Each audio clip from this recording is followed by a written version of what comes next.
be remembered. Chair now recognizes Mr. Hultgren, gentleman from Illinois. Thank you, Chairman.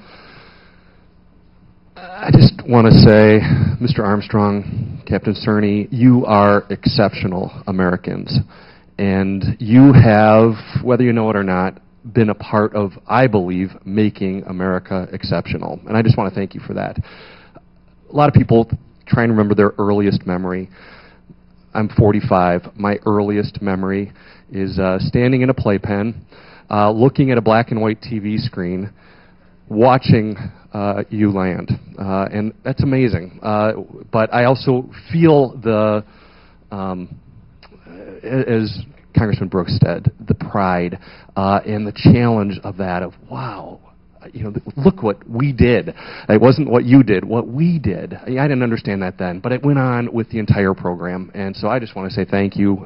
We are so grateful.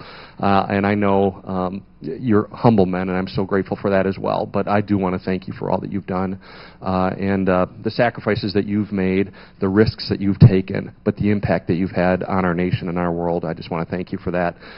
I do want to ask a couple quick questions. I know time is short on this, but Dr. Griffin, wondered if I could ask you just quickly. You talked briefly about the Chinese.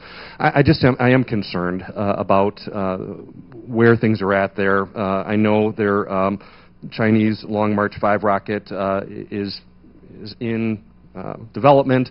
I wondered if you could compare that to anything in the American inventory of what we have. When it's built, is it really larger than anything that we have? And why do you think the Chinese are building such a large rocket? Well, the Long March 5 is comparable in scale to today's Delta IV Heavy or to the Ares 1 crew vehicle, which we were going to build and which was canceled. So it's on the order of, and of course until it flies regularly we won't actually know, but it's on the order of 25 tons of payload to low Earth orbit. So it's not in the class of, say, the Saturn V or the New Space Launch System.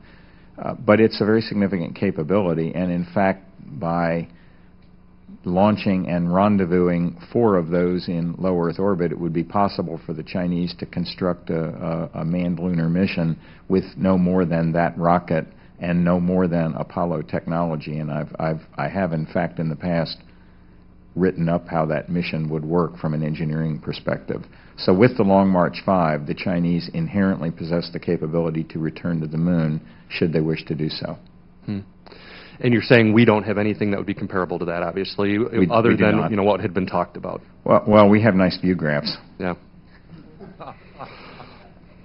Thank you. One other question I'd like to ask Mr. Armstrong, Captain Cernan. For a human space exploration program that we can be proud of here in America, do you think a 130 metric ton rocket is big enough, or would a bigger rocket be more appropriate?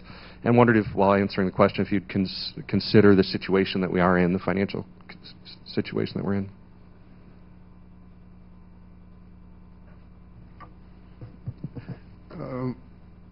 As I said in my written testimony, that's not really a new idea. 25 years ago, roughly, the National Space Strategy included building of a rocket with 136 K, I think, tons.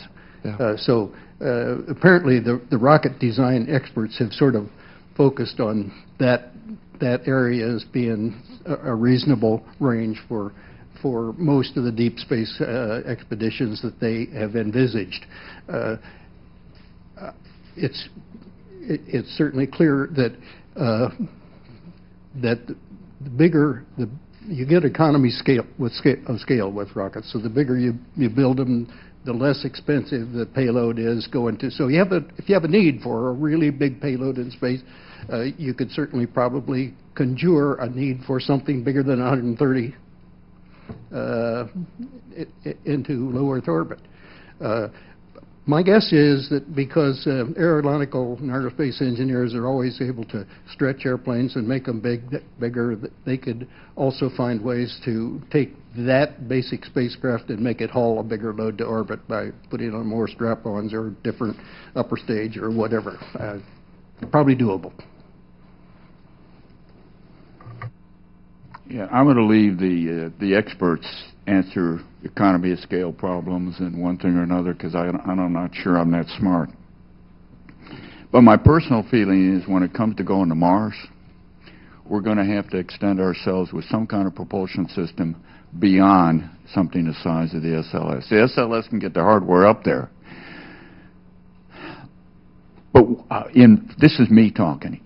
I'm unwilling to accept a 9-month trip to Mars and to come back when the planets are aligned a year and a half later, if that's the case, and 9 months to come home. And I'm also unwilling to accept going all the way to Mars and not landing.